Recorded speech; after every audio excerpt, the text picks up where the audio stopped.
vraiment le minimum qu'on puisse faire pour les enfants palestiniens qui sont aujourd'hui complètement ignorés et qui vivent un calvaire depuis maintenant 1 an et demi. Et comme vous le savez, il y a 3 semaines, Israël a unilatéralement rompu le cessez-le-feu. Il faut que vous sachiez que chaque jour, depuis la rupture du cessez-le-feu, il y a 100 enfants qui sont soit tués, soit grièvement blessés par l'armée israélienne. Et pourtant, quasiment plus personne n'en parle dans l'actualité, et dans la classe politique encore moins. Ce qui se passe à Gaza est une honte absolue. On ne cesse de le répéter avec notre groupe depuis 1 an et demi. On vient encore de se faire traiter d'antisémite par un représentant du gouvernement, alors que la seule chose que nous faisons depuis 1 an et demi, c'est de dénoncer le calvaire que subissent les Palestiniens en dehors de tout respect du droit international. Est-ce qu'on a entendu parler de droit international aujourd'hui dans la réponse du ministre? Absolument pas. Le droit international, la France est en train de l'enterrer à Gaza. Et c'est une honte pour notre pays, un déshonneur, une marque qui restera extrêmement longtemps sur notre pays. Et ce gouvernement-là en est responsable. Il y a un règlement pour moi qui est largement supérieur au règlement de l'Assemblée nationale et qui devrait tous nous obliger. C'est précisément le droit international. Ça, c'est le règlement des civilisations entre elles. Et ici, tout le monde, pas tout le monde, pas notre groupe, mais le président de l'Assemblée nationale, en tout cas, je n'ai pas beaucoup entendu parler de respect du droit international depuis 1 an et demi.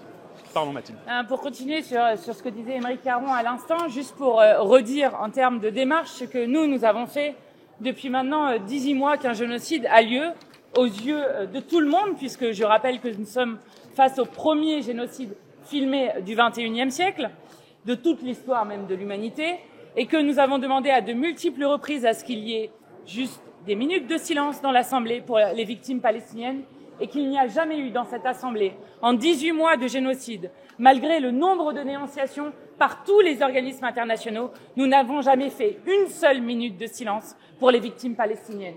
Nous avons ensuite demandé, au moment où, légitimement, et nous l'avons soutenu, l'Assemblée nationale a été illuminée, notamment suite à la mort des enfants Bibas, qu'il y ait aussi une illumination de l'Assemblée nationale pour les 18 000, 20 000 enfants palestiniens qui ont d'ores et déjà été tués. Je rappelle que Gaza est aujourd'hui l'endroit au monde où il y a le plus d'enfants amputés par nombre d'habitants.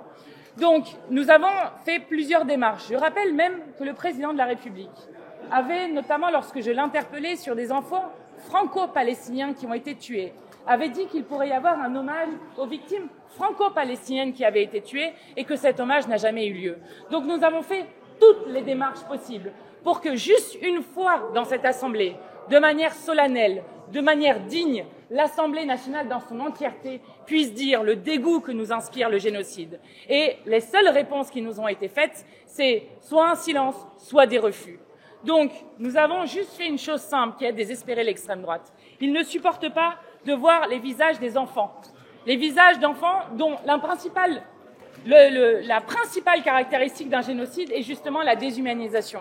Et je rappelle que nous avons un gouvernement israélien qui a dit à plusieurs reprises qu'ils étaient en train de combattre des animaux humains. Eh bien, ce que nous avons fait avec la question d'Aymeric Caron, c'est juste de rendre un peu, à l'échelle des dizaines de milliers de victimes palestiniennes par l'extrême droite israélienne, un peu de visage, de noms, de gens qui ne sont pas juste des nombres qu'on égrène les uns après les autres, et qui sont en plus des enfants que la communauté internationale devrait protéger. Oui, mais vous connaissez le règlement de l'Assemblée nationale, vous savez que c'est interdit de montrer ces photos. Vous savez ça? L'indignité, c'est de refuser qu'on monte ces photos.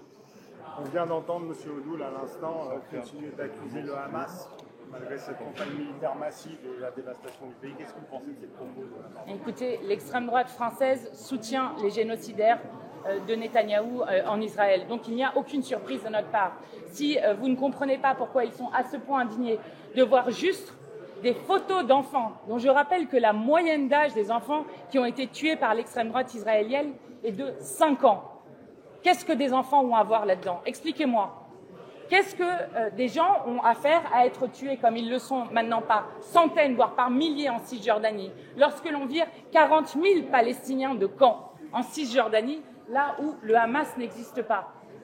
Donc ça suffit ce qui est dit par l'extrême droite partout pour faire une seule chose, c'est-à-dire mettre au sol le droit international. Et nous sommes fiers de porter la voix de la paix et du droit international avec le groupe parlementaire depuis maintenant 18 mois, où pratiquement chaque semaine, nous avons posé une question au gouvernement pour refuser ce qui était en train de se passer. Et je crois que ceux qui s'habituent à ce qui est en train de se passer sont ceux qui sont en train de perdre leur humanité. Madame Panot, est-ce que vous soutenez les manifestations contre le Hamas à Gaza? Il y a des manifestations contre le Hamas. Je soutiens le peuple palestinien et je soutiens le fait qu'il puisse vivre en paix et en dignité dans ce qu'a défini le droit international, c'est-à-dire la possibilité d'avoir 2 États jusqu'à preuve du contraire, sauf si les acteurs se mettaient d'accord pour une autre solution. Donc nous soutenons la solution à 2 États. Et je vais vous dire, puisque vous vous intéressez beaucoup à ces manifestations, vous ne vous intéressez pas tellement au fait que, par exemple, M. Trump est en train de proposer à de multiples reprises juste un nettoyage ethnique complet de la bande de Gaza en proposant de vider la bande de Gaza de ses habitants. Et d'ailleurs, je veux saluer le fait que le président de la République soutienne le plan arabe de reconstruction de Gaza, même si les actes sont toujours attendus, mais qui, pour une fois, met un petit geste de refus d'un plan qui, je le rappelle, a amené jusqu'à Trump et Musk à partager sur les réseaux sociaux une vidéo absolument abjecte faite par de l'intelligence artificielle où vous voyez d'abord les ruines de Gaza se transformer en Riviera du Proche-Orient avec M. Netanyahou et M. Trump en train de boire un cocktail sous une statue dorée de M. Trump. Donc ce qui devrait vous inquiéter, c'est de savoir pourquoi est-ce qu'on est en train de détruire toute possibilité de 2 États qui sont justement la possibilité pour le peuple israélien et pour le peuple palestinien de pouvoir vivre en paix et en dignité. Merci.